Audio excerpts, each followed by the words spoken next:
France Inter. On passe à l'histoire du monde. Anthony Bélanger, un réseau planétaire d'espionnage a été découvert. L'affaire a été bruitée par la presse grecque. Une jeune femme vivant à Athènes et appelée Maria Tsala, qui prétendait être gréco-mexicaine et a été parvenue à faire reconnaître sa nationalité grecque en 2018, était en fait une espionne russe. C'est ce qu'on appelle une infiltrée profonde. C'est-à-dire quelqu'un ayant une identité parfaitement établie dans son pays d'accueil, sans aucun lien apparent avec Moscou, tout en ayant été formée pour des missions d'espionnage de haut vol. Maria Tsala possédait un magasin dans la capitale grecque, était très présente sur Internet, où elle exposait sa passion pour les chats. Elle avait un amoureux grec en plus, tout en étant mariée à un autre espion. Un autre espion russe aussi ? Oui, mais qui vivait à 10 000 kilomètres de là, à Rio, où il se faisait passer pour un Brésilien d'origine autrichienne, appelé Gerhard Campos Vitic, et ce qui lui permettait de justifier son léger accent est-européen, notamment auprès de sa petite amie brésilienne depuis 3 ans.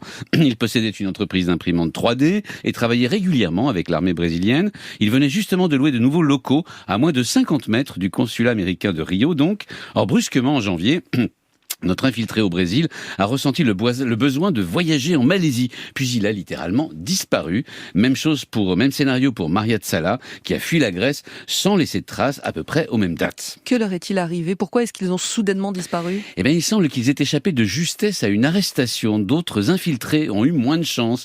En décembre, un pseudo-couple d'Argentins qui possédait une galerie d'art a été arrêté à Ljubljana, en Slovénie. Un autre de ces infiltrés profonds a été interpellé en janvier au Brésil, justement, qui avait réussi, lui, à décrocher un master aux États-Unis, puis un stage à la Cour pénale internationale de La Haye. Bref, quelqu'un aura dénoncé une grande partie de ce réseau, ou alors, et c'est la deuxième hypothèse, le Kremlin aurait été trop exigeant et les aurait inutilement et dangereusement exposés. Dans tous les cas, il était temps de fuir, laissant derrière eux des partenaires et amis brisés, plein de questions sans réponse. Et donc, la découverte de ce réseau n'est pas uniquement due aux Grecs. C'est un travail d'ensemble, on dira. De la Grèce aux États-Unis, en passant par beaucoup de services secrets aux Occidentaux, reste que les Grecs ont particulièrement bien travaillé. Le YP a réussi à trouver le nom de l'espionne infiltrée à Athènes. Elle s'appelait Irina Romanova, épouse Smireva. Il a suffi ensuite de remonter la piste jusqu'à lui, donc au Brésil. Les deux époux parvenaient tout de même à se retrouver de temps en temps en Grèce, à Chypre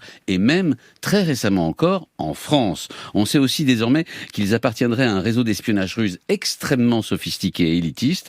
Quelques dizaines d'infiltrés dont l'identité est soigneusement fabriquée pour être indétectable et au service des plus hautes autorités russes. Anthony Bélanger pour l'histoire du monde, 6h47.